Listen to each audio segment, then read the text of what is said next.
আজকে সকালে আমি নুরুল হক নূরকে দেখতে এসেছি। আমি যখন আসি সকাল 11টার দিকে তিনি ঘুমিয়েছিলেন। এর পরবর্তীতে তিনি 12:30টার দিকে যখন ঘুম থেকে উঠেছেন, আমি তার কাছে গিয়ে বসেছি এবং আমি দেখেছি যে তিনি যখন একটু বসার চেষ্টা করছেন, তার যখন কাশি আসছে, কাশির সাথে তার ব্লিডিং হচ্ছে। এর আগে আমরা আপনাদেরকে জানিয়েছিলাম যে তার নাক দিয়ে ব্লিডিং হচ্ছে। এখনো পর্যন্ত নুরুল হক নূরের শারীরিক অবস্থার কোনো উন্নতি হয়নি। আজকে আমি তার যে বর্তমান অবস্থা সেটি আপনাদের মাঝে তুলে ধরছি। নুরুল হক নূরের শর্ট টাইম মেমোরি লস হচ্ছে। তিনি যখন কথা বলতে যাচ্ছেন, কথা তিনি পুরোপুরি শেষ করতে পারছেন না। আবার কিছুটা তিনি অগুছালোভাবে কথা বলছেন। এই জায়গা থেকে আমাদের কাছে মনে হচ্ছে যে তিনি আসলে শর্ট টাইম মেমোরি তিনি লস করছেন। যেমন তিনি 2 ঘন্টা আগেই ওষুধ খেয়েছেন, কিন্তু তিনি ভুলে যাচ্ছেন যে আসলে তিনি ওষুধ খেয়েছেন কিনা।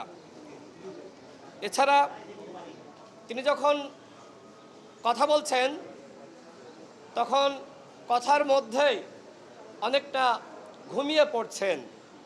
যারা তার পর্যবেক্ষণে রয়েছে, পরিবারের সদস্যরা এবং নার্স, তাদের সাথে কথা বলে আমি এমনটাই জানতে পেরেছি।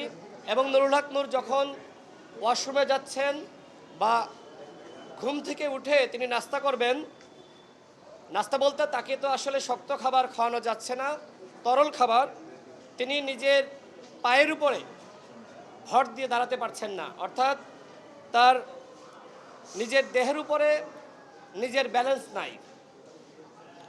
এখনো পর্যন্ত তার চোয়ালের হাড় ভাঙ্গা, নাকের হাড় এখনো পর্যন্ত ভাঙ্গা, যে কারণে তার সর্দি এটার পরিমাণ খুব বেড়ে গিয়েছে। সরকারের পক্ষ থেকে বলা হয়েছিল নুরুল হক নূরকে উন্নত চিকিৎসার জন্য দেশের বাইরে পাঠানো হবে, কিন্তু আমার কাছে মনে হচ্ছে যে বিষয়টি নিয়ে গড়িমসি করা হচ্ছে এবং বিভিন্ন মহল নুরুল হক নূরকে উন্নত চিকিৎসার জন্য যাতে দেশের বাইরে সরকারের পক্ষ থেকে না নেওয়া হয়, এই জন্য একটি মহল সক্রিয়ভাবে কাজ করছে। তারা চায় না নুরুল হক নূর সুস্থ স্বাভাবিক জীবনে ফিরে আসুক। যেটি মির্জা আব্বাস ভাই বললেন, পরিকল্পিতভাবে ছাড়া কোনোভাবেই এই ঘটনা ঘটতে পারে না। তিনি নিজেই তো আপনাদের সামনে বর্ণনা করলেন যে তিনি নুরুল হক নূরকে কী অবস্থায় আসলে দেখে আসলেন। নুরুল হক নূরের অবস্থা এখনো পর্যন্ত আশঙ্কামুক্ত নয়। নুরুল হক নূর তিনি এই প্রজন্মের অন্যতম একজন জনপ্রিয় নেতা। জুলাই গণঅভ্যুত্থানে তার ভূমিকা আপনারা সকলে জানেন। নুরুল হক নূরকে দিয়ে শুরু হয়েছে, এরপরে অন্যান্য যারা আগ্রাসন বিরোধী নেতা, যারা জুলাই গণঅভ্যুত্থানের নেতা, একে একে তাদেরকে এইভাবে মেরে আইসিইউতে পাঠানো হবে। জাতীয় পার্টির কার্যালয়ে যে স্যাবোটাজ হয়েছে, এই ঘটনার সাথে গণ অধিকার পরিষদ জড়িত নয়। এমনকি শাহবাগে আমরা যারা একসাথে সংহতি সমাবেশ করেছি, তাদের কেউ এই ঘটনার সাথে তাদের ন্যূনতম সম্পৃক্ততা নাই। সুতরাং শামীম হায়দার পাটোয়ারি ফ্যাসিবাদের দোসর, সে গণ অধিকার পরিষদের কার্যক্রম নিষিদ্ধ দাবি করেছে। ওর অত বড় স্পর্ধা কিভাবে হয়? পুলিশের সামনে জাতীয় পার্টির কতিপয় নেতারা সেখানে মিছিল করছে, পুলিশ দাঁড়িয়ে দাঁড়িয়ে ললিপপ খাচ্ছে। এইটা পুলিশের ভূমিকা হতে পারে না। আমরা দেখেছি গতকাল আওয়ামী লীগ তেজগাঁওতে বড় মিছিল করেছে।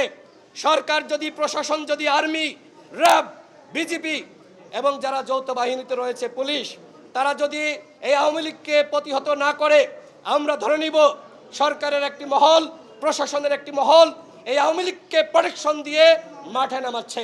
এবং আমাদের কাছে স্পষ্ট তথ্য রয়েছে, জাতীয় পার্টিকে আগামীতে বিরোধী দল বানাতে বাংলাদেশের একটি মহল এবং ভারতীয় যারা এজেন্ট রয়েছে তারা তৎপর।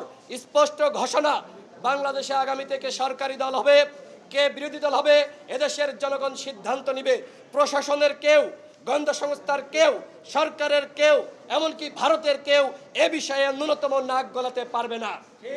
আমার সর্বশেষ কথা হলো, শামীম হায়দার পাটোয়ারি এবং জিএম কাদের তারা যখন 24 সালে নির্বাচন করে, আপনারা খেয়াল করবেন তাদের পোস্টারে লেখা যে আওয়ামী লীগ সমর্থিত এবং জাতীয় পার্টি মনোনীত, অর্থাৎ এরা ফ্যাসিবাদের একনিষ্ঠ দশর।